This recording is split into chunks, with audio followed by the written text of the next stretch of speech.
Dios les bendiga, hermanos. Saludos a todos los santos de la iglesia que se han dado cita aquí en este día, en este estudio de la noche. Saludos a los hermanos de la fe también que nos están viendo por las redes. Nunca se olviden de orar por aquellos hermanos que están enfermos. Continúan orando por Luz y por Dolor, que Dios tuvo los dos, ambos todavía están atravesando eso para que Dios ponga sus manos sobre ellos. Sobre ambos ha sido fuerte. El Señor esté con ellos. Con otros hermanos también que tienen distintas enfermedades, ¿verdad? Tienen que presentar medallas en sus oraciones. A Yajaira, a Anita, la esposa, y a los hermanos, a todos los familias, a los hermanos que están aquí ahora.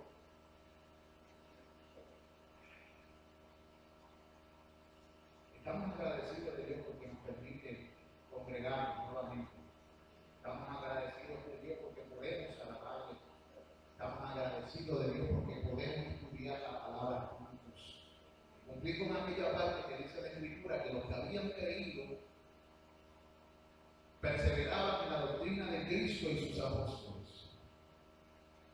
La enseñanza bíblica es lo más importante para el pueblo de Dios porque es el alimento que nutre el alma, que produce fe, que resucita muertos y que sustenta la vida espiritual de los creyentes. Nosotros tenemos que darle importancia a lo que Dios le dé importancia. Si nosotros no le damos importancia a lo que Dios le da importancia, tanto los que están aquí como los que escucharán por las redes, sean de esta iglesia o de las otras iglesias, si usted le da poca importancia a las sanas enseñanzas de las Escrituras, la Biblia enseña que su final será lamentable. No es sabio menospreciar las enseñanzas de la sabiduría. Los que menosprecian las enseñanzas de la sabiduría entregada por Dios en su palabra y por su espíritu, la Biblia dice que aman la muerte y esta le vendrá con fuerza. Por eso, aquellos que son sabios buscan penetrar en los consejos de Dios, porque los consejos de Dios sustentan y tienen promesa de esta vida y de la vida. Y eso es maravilloso, hermanos. Durante las últimas semanas hemos estado hablando de temas relacionados con la resurrección. Hemos contestado preguntas como ¿qué hemos de creer con respecto a la resurrección? Preguntas como ¿qué seguirá inmediatamente después de la resurrección? La semana pasada contestamos la pregunta 84, que es ¿qué se hará a los malvados en el día del juicio? Fue fuerte la enseñanza de la semana pasada, pero no deja de ser la verdad. Hoy es el día número 52 de este estudio llamado Enseñanza y estaremos discutiendo la pregunta 85, que es ¿qué se hará a los justos en el día del juicio? Primero tocamos ¿qué se hará con los malvados? Hoy, si Dios lo permite, contestaremos dos preguntas, pero la primera es ¿qué se hará a los justos en el día del juicio? Y contesto de la siguiente manera. En el día del juicio, los justos, siendo llevados a Cristo en las nubes, serán puestos a su derecha y reconocidos y absueltos aquí públicamente. Y se unirán con Cristo para juzgar a los ángeles y hombres reprobados. Serán recibidos en el cielo, donde ellos serán enteramente y para siempre libres de pecado y miseria. Estarán llenos de goces inconcebibles. Serán hechos perfectamente santos y felices, tanto en el cuerpo como en el alma. Estarán en compañía de innumerables santos y ángeles. Pero especialmente gozarán de la visión y fruición inmediata de Dios Padre. Para los que Fruición lo que significa es placer y gozo intenso, recibido a raíz de algo que uno está experimentando. Eso es lo que significa fruición. Placer, fruición. Placer y gozo intenso a raíz de algo que uno está experimentando. Y cuando estemos en la presencia de Dios, usted y yo vamos a experimentar un placer y un gozo intenso. O sea, gozaremos de la visión del Señor y de la fruición, del gozo intenso de estar en la presencia inmediata de Dios el Padre, de nuestro Señor Jesucristo y del Espíritu Santo por toda la eternidad. Esto será una comunión plena, una comunión perfecta, que los miembros de la iglesia del Señor gozarán en Cristo en el día de la resurrección y el juicio. Porque todas estas cosas van a ser allí juntas, no como muchos están predicando en algunas iglesias. En muchas iglesias, mayormente desde el año 1850 para acá.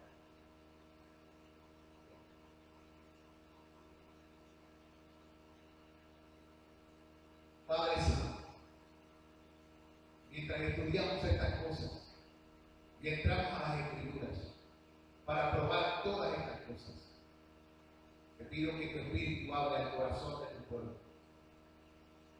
Abre el entendimiento nuestro para comprender la Escritura. Y como aquellos discípulos tuyos en Emaús, nuestro corazón se llene de gozo y arda por tus palabras, por tu consejo, por tu plan, por tus propósitos, por tus caminos, por tu gloria, por tu causa, por tu nombre, por Jesús. Amén. Primera de Tesalonicenses. Vayan conmigo a Primera de Tesalonicenses y vamos a ver si estas cosas que hemos mencionado, que sucederán a los justos en el día del juicio, son la verdad de las Escrituras. Primera de Tesalonicenses, capítulo 4, versículos del 16 al 17. La palabra del Señor dice: porque el Señor mismo, con voz de mando, con voz de arcángel y con trompeta de Dios, descenderá del cielo, y los muertos en Cristo resucitarán primero. Luego nosotros, los que vivimos, los que hayamos quedado, seremos arrebatados juntamente con ellos. ¿Con quién? Estamos en segunda de Tesalonicenses 4, del 16 al 17. Dice: luego nosotros, los que vivimos, los que hayamos quedado, seremos arrebatados juntamente con ellos en las nubes. ¿Quiénes son esos ellos? Los muertos en Cristo. Para recibir al Señor en el aire, y así estaremos siempre con el Señor. Así que tanto como los que resucitan, como los que son transformados y no ven muerte física, pero son transformados y reciben estos cuerpos gloriosos, vestidos de incorrupción e inmortalidad, como también lo dice el apóstol Pablo en su carta a los Corintios en el capítulo 15. Estas personas en el día del juicio son llevados a Cristo en las nubes. Él está descendiendo y ellos están siendo resucitados, están siendo transformados, y los ángeles están recogiéndolos y reuniéndolos con su Señor en las nubes. ¿Para qué? Para lo que estudiamos la semana pasada. Nos recibimos en el aire con alegría en las nubes, pero inmediatamente todas las miradas miran a la tierra.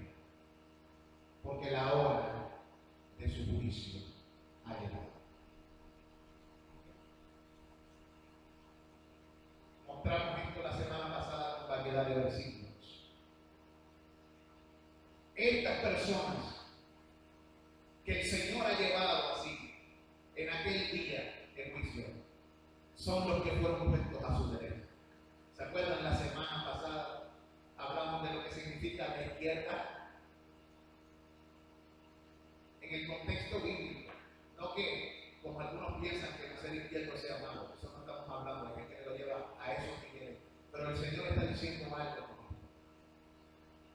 Los cabritos a la izquierda, los justos, los salvados, o sea, la iglesia del Señor compuesta de toda tribu, lengua y nación, que en todo lugar haya invocado el nombre de Jesucristo. Toda persona que en todo lugar haya invocado el nombre de Jesucristo.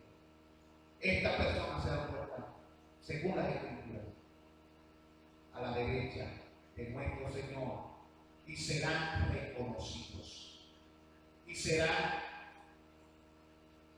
levantados públicamente, porque en la tierra fueron humillados y fueron menospreciados y muchos tratados como escoria, como la basura del mundo.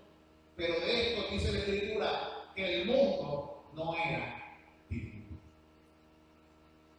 Y el Señor, a los que se humillaron delante de Él, los levantará.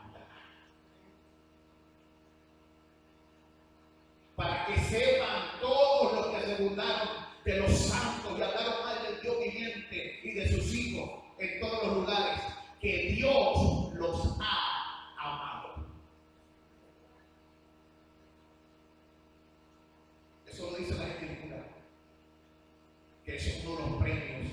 Dios hará saber que tú, hijo de Dios, delante de toda la nación, que Él te ama.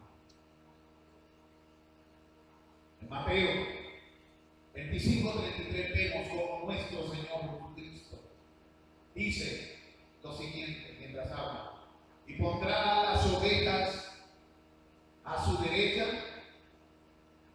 y los cabritos a su izquierda. Es importante que entendamos eso. Pero en Mateo 10:32 la Biblia enseña que estas personas serán reconocidos de manera pública. Y lo vamos a demostrar bíblicamente porque lo dice ahí: ellos serán reconocidos. En otras palabras, mira, el Señor aderezará la más grande mesa en presencia de los angustiadores.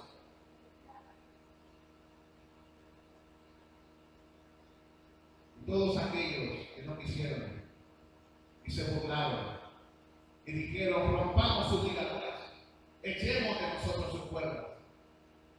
Todas aquellas personas que no querían que el Cristo de la gloria reinase sobre sus vidas tendrán que ver cuando el Señor honre a los mansos de la tierra y a los que se humillaron delante de Él, como está escrito en el libro de Mateo, capítulo 10, versículo 32. Y cualquiera pues que me confiese delante de los hombres, yo también le confesaré delante de quién? De mi Padre que está en los cielos. Seremos reconocidos delante de los hombres, pero sobre todas las cosas delante de Dios Padre, Rey eterno. El Señor dirá: Señor, estos son míos, los que tú me diste, tuyos eran, Señor, y me los diste. Y has guardado tu palabra, Señor. A estos que tú me diste, los he traído aquí conmigo. Ellos verán mi gloria, la gloria que yo tenía contigo antes que el mundo fuese. Ellos la experimentarán.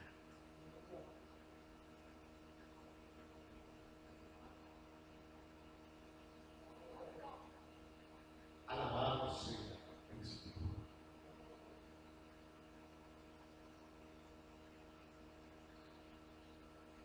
Qué maravilloso ser reconocido y no negado por nuestro Señor. Tengan cuidado, hermanos. guardaos de negar al Hijo del Hombre. Confiésalo.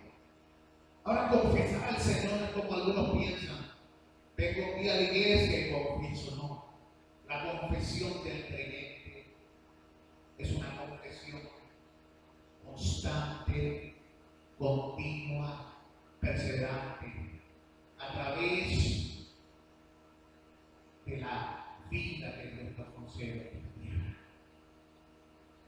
Vamos por la vida confesando y creyendo, en esperanza, con esperanza, caminando como nuestro padre Abraham, como viendo al invisible y declarando en todas partes que este tiempo y este punto presente no es nuestra casa, porque tenemos de Dios un lugar, una morada eterna, reservada para nosotros en los cielos, y una ciudad con cimientos y fundamentos eternos e inconmovibles, cuyo autor y arquitecto es Dios. Y por eso, junto con los héroes de la fe, tanto los que conquistaron como los que murieron por causa de su nombre, lo que hemos creído también confesaremos y creeremos, porque estamos esperando una ciudad. Porque nuestra mirada no está en las cosas que perecen. Amigo que me escuchas por las redes, hermano Cristo que estás aquí, ten cuidado de hacer de este tiempo presente tu cielo. No te conformes con las cosas temporeras, porque has sido llamado por Dios a formar parte de una familia que permanecerá para siempre, que heredará todas las cosas, que se regocijará de la presencia del Padre, y el Padre lo reconocerá. Él te dirá: el que venciere, le daré que se siente conmigo en mi trono, y yo seré su padre, y él será mi hijo.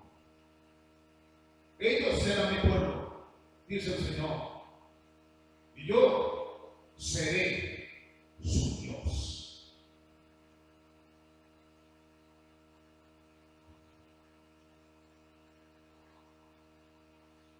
Ayúdense con estas palabras y promesas del Señor. Primera de Corintios, capítulo 6, versículo 2 al 3, mostraremos lo que también dijimos al principio, que estos santos que el Señor ha puesto a su derecha, que ha reconocido y confesado, que han sido absueltos, se unirán con Cristo para buscar a los ángeles y a los hombres reprobados, como dicen las Escrituras. ¿O no sabéis que los santos han de juzgar el mundo? Y si el mundo ha de ser juzgado por nosotros, sois indignos de juzgar cosas muy pequeñas. ¿O no sabéis que hemos de juzgar a los ángeles? ¿Cuánto más las cosas de esta vida? ¿Cuándo será este juicio?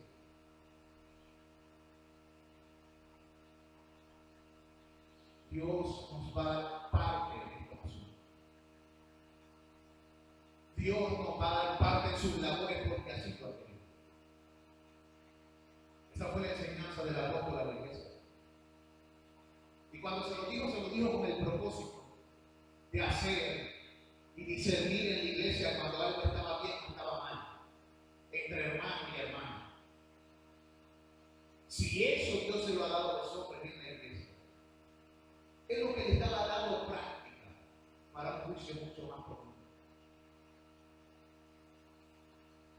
¿Saben que la vida de un santo que ha sido redimido por Cristo juzga a los malvados? Que aún los ángeles serán juzgados por ellos. ¿Por qué?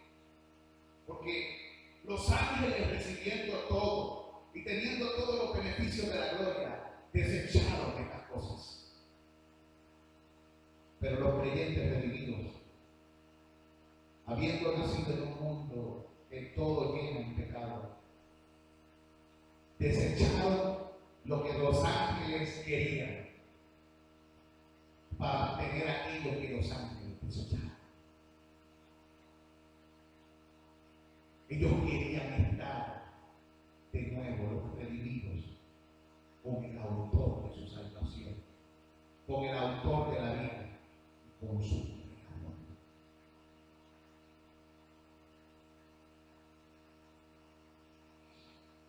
Mateo, el capítulo 25, nuevamente, vamos a leer los versículos 34 y el 46.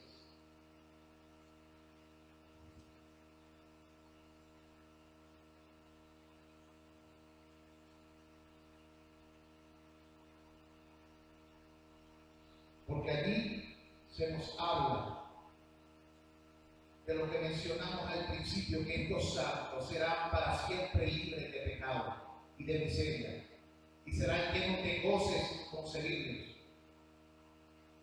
serán hechos perfectos, santos y felices tanto en el cuerpo como en el alma. Y miren cómo el Señor lo dice allí.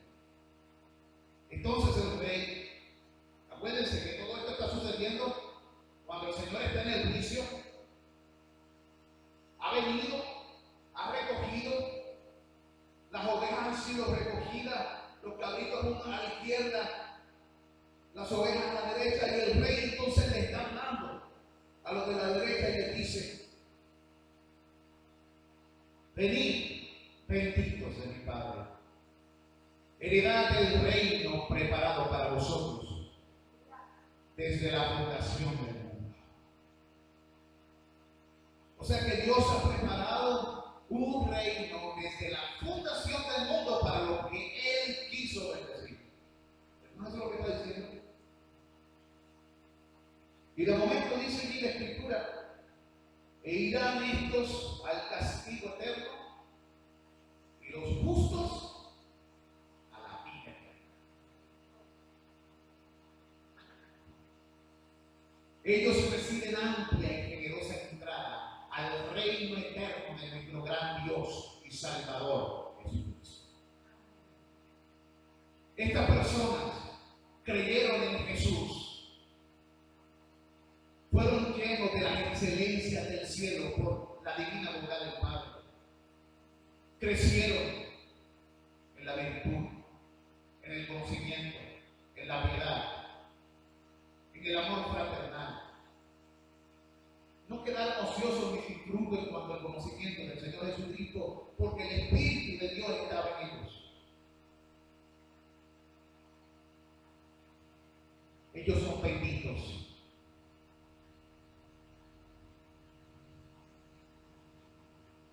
En Efesios, el apóstol Pablo, hablando de estas cosas, nos dice que en esa entrada estas personas son hechos perfectamente santos y felices.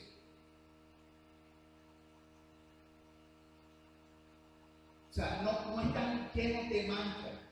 Mire cómo lo dice Pablo en Efesios capítulo 5. Acuérdense que estamos contestando la pregunta: ¿qué se hará a los justos en el día del juicio? Estamos diciendo que estos serán santificados en el cuerpo. En alma fueron santificados cuando creyeron, pero en el cuerpo, su cuerpo será. Los que murieron resucitaron, los que estaban vivos transformados, recibirán cuerpos gloriosos. ¿Por qué lo hará? ¿Por qué será así? Mateo, Efesios 5, 25 al 27 lo dice: maridos, amad a vuestras mujeres, así como Cristo amó a la iglesia y se entregó a sí misma por ella,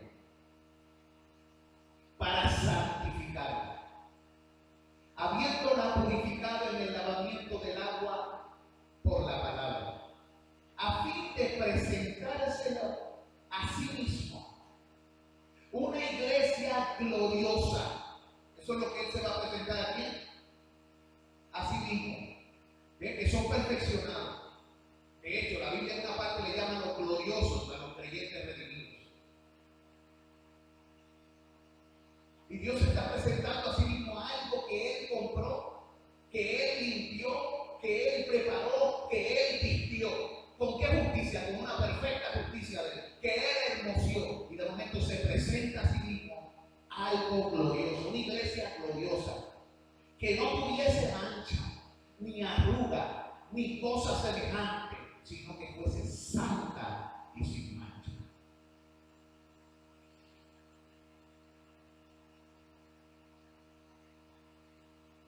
Tal vez cuando el Señor llega a nuestra vida nos encuentra en nuestros trapos y en nuestra suciedad. Pero cuando Él llega a la vida de una persona, Él comienza un proceso que cambia la existencia, los pensamientos, las acciones, las actitudes, que cambia todo el hombre. Su cuerpo mortal se viste de inmortalidad. La debilidad se viste de poder. La corrupción se viste de incorrupción. Y Dios se presenta a algo que es glorioso porque Él lo hizo glorioso. El texto dice que Jesús se lo presentó a sí mismo. Él se encargó de bañarla, de limpiarla, de vestirla, de adornarla, de fortalecerla. Le puso anillo, le puso capa, le puso calzado. Y esa iglesia gloriosa estará delante de Él.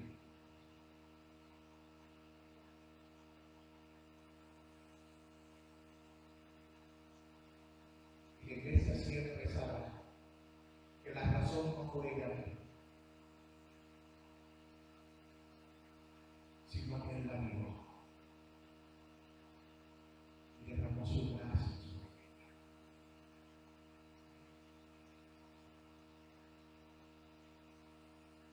Ella sabe que no es digna del amor de Dios.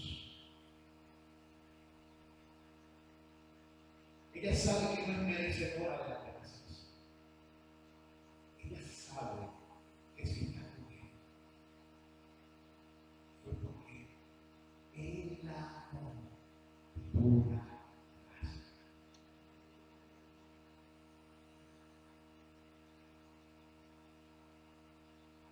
Mientras que la iglesia, tú y yo que hemos creído, nos preguntamos, Señor, ¿pero qué tú viste en mí? Siempre nos preguntamos eso. Porque vio, que vio pecado, vio rebelión, vio maldad, vio desintegración, inmoralidad, vio confusión, vio gente perdida. Y se acercó a ti y a mí.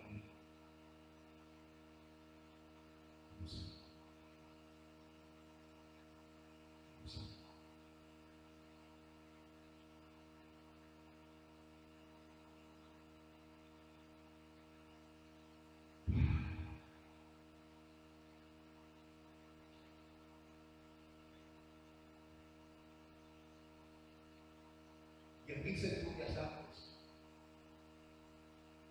de que los cielos fuesen en sus cimientos afirmados,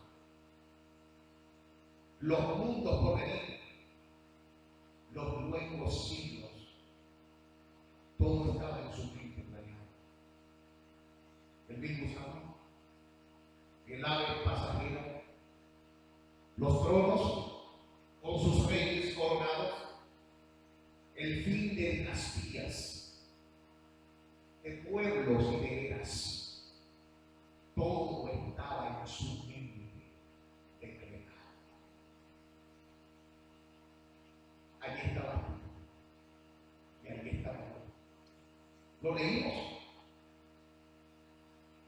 cuando dijimos: venid benditos de mi Padre, heredad del reino preparado para vosotros desde la fundación. ¿Sí? El Salmo, digo en Apocalipsis, capítulo 14, versículos 12 al 13.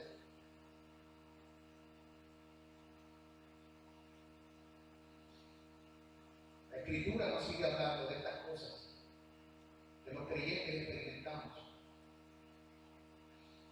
llama a estas personas que son santificadas, hechas perfectas, felices, tanto en cuerpo como en alma.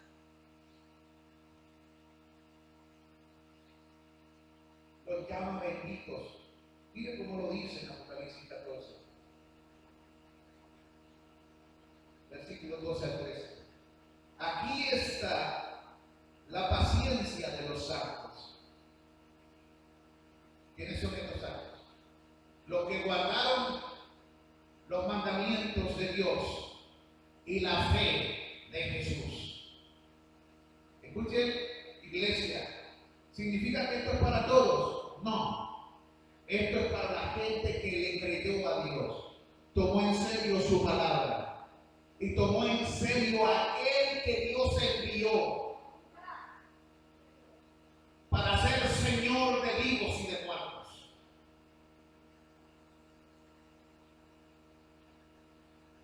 Y dice, y oí una voz que desde el cielo me decía, escribe, bienaventurado de aquí en adelante los muertos que mueren en el Señor. Sí, dice el Espíritu, descansarán de sus trabajos, porque sus obras con ellos siguen. ¿Ven? ¿Ven que seguir a Jesucristo tiene recompensas? A pesar de que somos salvados por gracia, cuando la gracia nos ha alcanzado en nuestra reforma, el servir a Jesucristo, habiendo sido salvados, Dios sigue mostrando más gracia y recompensando las obras de los santos que son hechas para su gloria, en su nombre y por la obra del Espíritu en el corazón. Él derrama sobre su pueblo gracia sobre gracia. Bendición. Por eso la Biblia le llama que son dichosos. Tal vez tú te sientes triste hoy por algo, o te sientes mal. Una enfermedad, algún problema, alguna situación familiar, alguna cosa que no es como tú quisieras. Pero ¿sabes algo? Tú eres feliz. Tú eres dichoso. Y tu dicha nada tiene que ver con que las cosas no te salgan como tú quieres. Tu dicha es que las cosas saldrán como Dios quiso. Hágase su voluntad. La voluntad de Dios es lo que te hará verdaderamente feliz. La voluntad de Dios es lo que te hace dichoso. Si tú estás en Cristo, estás en su voluntad. Si tú sigues a Cristo, estás en su voluntad. Si tú sufres por causa de Cristo, estás en su voluntad. Si tú conquistas por causa de Cristo, estás en su voluntad. Pero lo importante es que tú estés ahí. Estar allí es felicidad. Es dicha, es bienaventuranza.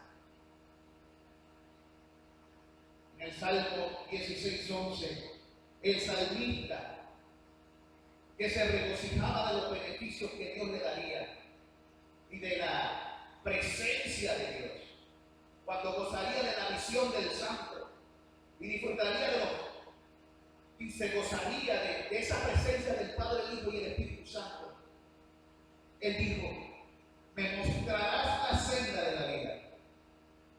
En tu presencia hay plenitud de gozo, delicias a tu diestra para siempre.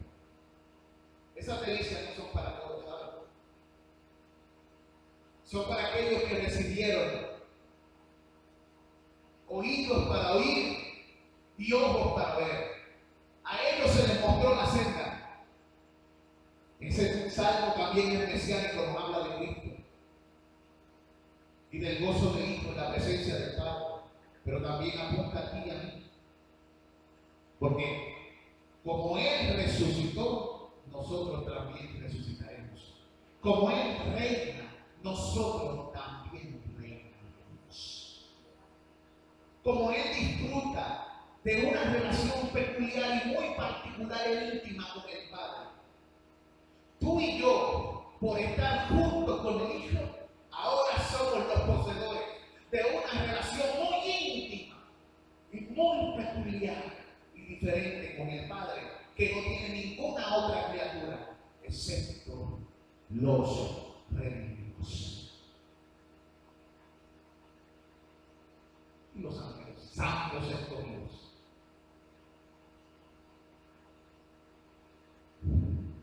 Oye, en Hebreos 12, 22 al 24, nos dice la Escritura a dónde nos hemos acercado, por amor, cuando entramos al Padre por medio de Jesús. Y mira cómo describe ese lugar. Es un atisbo de lo que sucederá. Dice, sino que os habéis acercado al monte del Señor,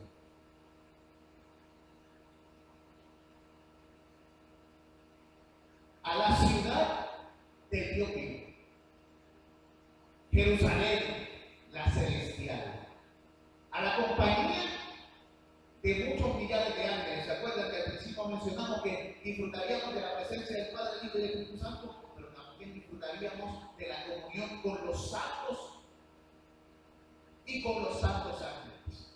Y ahí dice, lo dice claramente, dice, a la compañía de muchos millares de ángeles, a la congregación de los primogénitos que están inscritos en los cielos, a Dios, el juez de todos, a los espíritus de los justos, hechos perfectos, a Jesús, mediador del nuevo pacto, y a la sangre rociada, que habla mejor que la de Abel.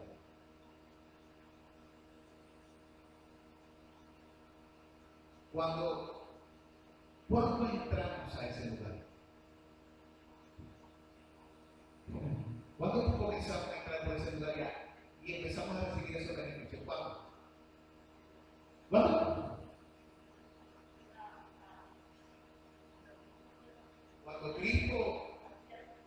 Cuando Cristo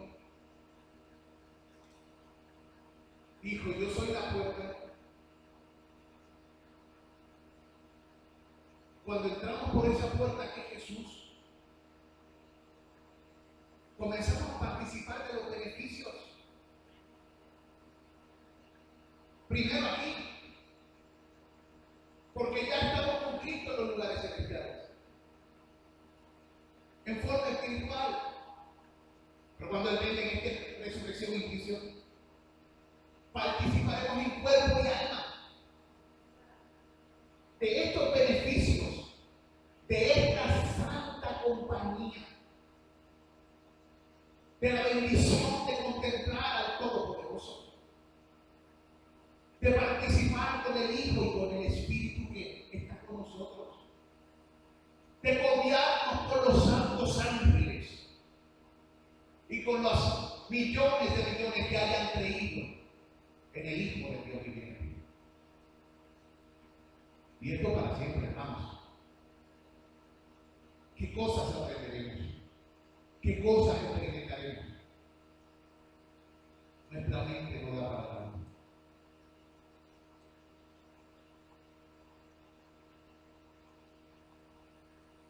Son cosas, como decía la hermana en el devocional, inefables.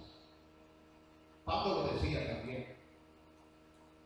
En aquel momento, cuando subió a un lugar, no sabe si el cuerpo fuera del cuerpo, pero vio cosas que no le daba al hombre expresar. Y tú y yo hemos sido destinados por Dios para ese lugar y para esa vida.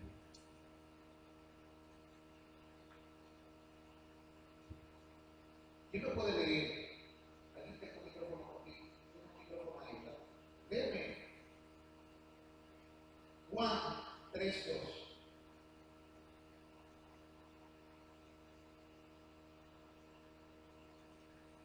Juan 3:2. Primera de Juan 3, 2.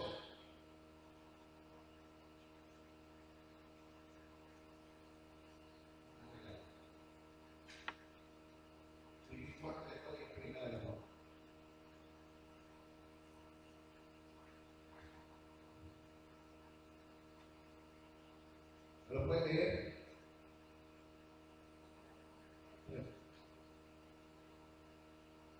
Amados, ahora somos hijos de Dios y aún no se ha manifestado lo que hemos de ser, pero sabemos que cuando Él se manifieste, seremos semejantes a Él, porque le veremos tal como Él es.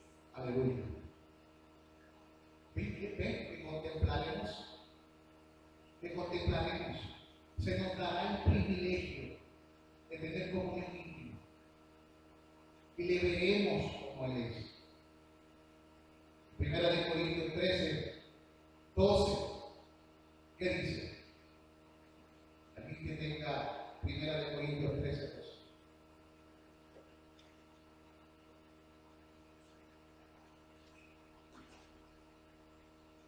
¿Tú la tienes?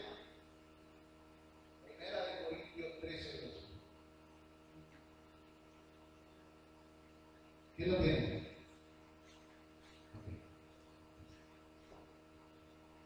Bien, bien.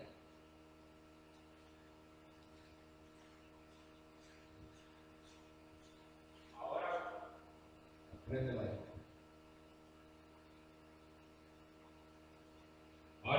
por espejo oscuramente, mas entonces veremos cara a cara. Ahora conozco en parte, pero entonces conoceré como fui conocido. O sea, estas cosas las han estado hablando los apóstoles, no tan solo Pablo, Juan, los apóstoles, Cristo habló de estas cosas. Y nosotros hemos de esperarlas.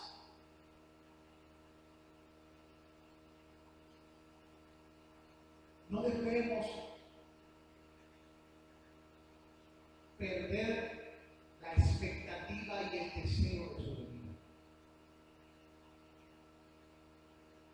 Porque en ese día conoceremos cómo fuimos conocidos. Veremos cómo fuimos vistos. Primera, en Lucas, capítulo 20, versículos 34 y 36, Jesús dice lo que pasará con nosotros en ese tiempo. Lo dice cuando estaba refutando a unos religiosos. Mire lo que dice. Entonces respondiendo Jesús les dijo: los hijos de este siglo se casan y se dan en casamiento, mas los que fueren tenidos, mire esta expresión, por dignos de alcanzar aquel siglo. O sea, ese tiempo, esa temporada, ese momento, ese siglo que representa la entrada a la eternidad. Los que fueren tenidos por dignos de alcanzar aquel siglo y la resurrección de entre los muertos, ni se casan ni se dan en casamiento, porque no pueden ya más morir, pues son iguales a quienes, a los ángeles, y son hijos de Dios al ser hijos de la resurrección. Y por eso otra parte de la Biblia dice que estas personas, la segunda muerte no tiene nada que ver con ellos, porque ellos son hijos de Dios, ellos son hijos de la resurrección. Cuando el Señor venga en ese día, va a venir a buscar a los que le esperan, va a derramar el juicio sobre los malvados, y todos estos eventos van a suceder aquí, según la Escritura. La gente ahora es separado, especialmente los dispensacionalistas, han separado y puesto como si hubiera un pacto silencioso primero, una mala interpretación de la Escritura. Y lo que hacen es oscurecer el consejo de la palabra. Cosas que el Señor dijo que iban a suceder en la resurrección. Los separará, condenará a uno, los otros entrarán. transformados allí. Muchas cosas estarán ocurriendo allí.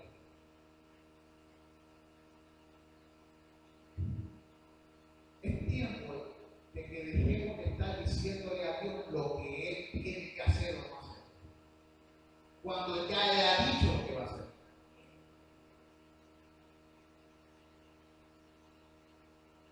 Y si por casualidad tenemos una duda y no entendemos algún texto, lo mejor que podemos hacer es arrodillarnos,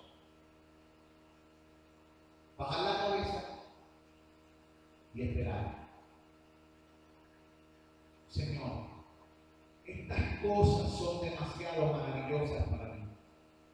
No las puedo entender.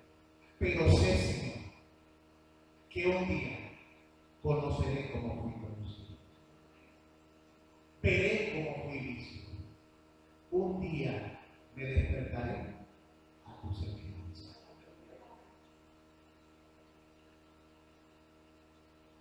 Quiero terminar hoy con el pasaje que se encuentra en Primera de Tesalonicenses, capítulo 4, versículos del 17 al 18.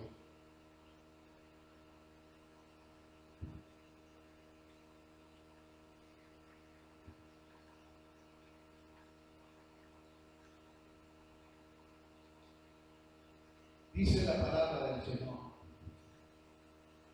luego nosotros, los que vivimos, los que hayamos quedado, seremos arrebatados juntamente con ellos en las nubes para recibir al Señor en el aire, y así estaremos para siempre con Él. Para siempre. Pero miren cómo termina ese pasaje en el versículo 18. ¿Cuál fue la intención de esa palabra hablar? Había gente con temor y miedo. Había gente que estaba muriendo y Jesucristo no había llegado. Había gente que estaba siendo perseguida adentro y afuera. Había gente que estaba siendo acosada. Había algunos, pero cuando se da porque mira, se murió el familiar, algo pasó. Pablo le aclara a los tesalonicenses las cosas que habían sucedido. Le explica más correctamente y le dice: no se han movido de las cosas que me he enseñado, como si fuera alguien escribiendo, como si fuéramos nosotros. Y cuando le escribe estas cosas es para animarlo, para que no pierdan la esperanza, porque lo que el Señor prometió vendrá. Y echa estas palabras para que se cumpliese lo que le dice en el versículo 18. Dice: por tanto, alentaos los unos a otros con estas palabras. Mientras que hay mucha de la cristiandad metiendo miedo con estas palabras, metiéndole miedo a la cristiandad, los creyentes debemos alentar con estas palabras a los santos. Estas palabras son alentadoras para los que han creído, porque Cristo venció y Él ha prometido que nosotros estaremos con Él. Sea que seamos de los que resucitaremos o de los que seremos transformados. Pero lo cierto es que en ese momento, después de la resurrección y el juicio, tú y yo experimentaremos estas cosas. Estaremos allí, en primera fila, viendo todas estas cosas y viendo cómo se desenvuelven todas estas cosas que enseñan la Escritura y disfrutando de estas cosas, gozándonos, porque la Biblia dice que nosotros estamos gozosos porque en ese momento estamos recibiendo lo que tanto esperábamos. Hemos entrado a la delicia de su presencia. Hemos comenzado a participar de un gozo que nunca se acaba, tanto en cuerpo como en alma, donde no habrá miserias.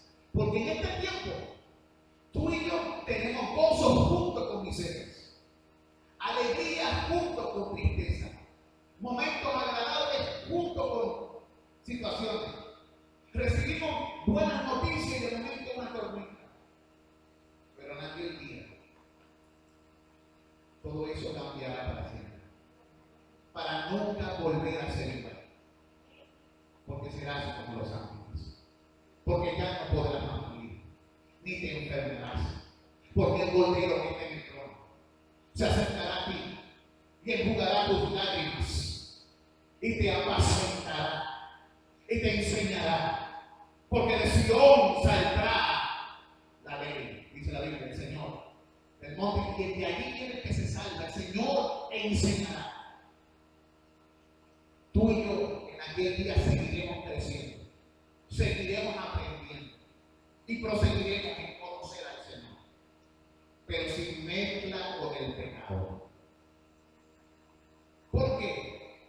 Porque el único que tiene un conocimiento perfecto de todas las cosas en el universo es Dios. Dios no necesita crecer, pero tú y yo creceremos por los siglos de los siglos en su presencia. Esa, hermano, es lo que Dios se propone hacer con los justos en el día del juicio. Amén. Gracias, Señor. Gracias por tu palabra, que enseña estas cosas, no nos las inventamos. Tú permitiste que fuesen registradas en el libro. Tú mismo, Señor, dijiste que escudriñásemos las Escrituras, porque en ellas nos parece que tenemos la vida eterna. Dijiste que ellas dan testimonio de ti. También, Señor, has preparado a tus siervos, los apóstoles de antaño, los verdaderos apóstoles, y dejaste registrado todas estas enseñanzas para los que han creído en tu Hijo, de modo que podamos perseverar en Cristo y en las enseñanzas de los apóstoles, en las oraciones, en la comunión y en el partimiento del pan, hasta que tú vengas y recojas a aquellos, a tu pueblo que rescataste, por el cual pagaste, por el cual moriste. Gracias, Señor, porque nos hace formar parte de ese pueblo. Y te pido, Dios, todavía hay muchos que han de venir a esta familia. Hay muchos que en todas partes y en las naciones correrán de diferentes lugares, del norte y del sur, del este y del oeste, y se volverán a ti, oh Dios, y encontrarán a Dios, y hallarán que Él es salvación, y que la salvación solamente viene por medio de Jesucristo. Gracias, Señor, en el nombre de Jesús. Amén y amén. Hermanos, salúdense en el amor del Señor. La gracia de nuestro Señor Jesucristo sea con cada uno.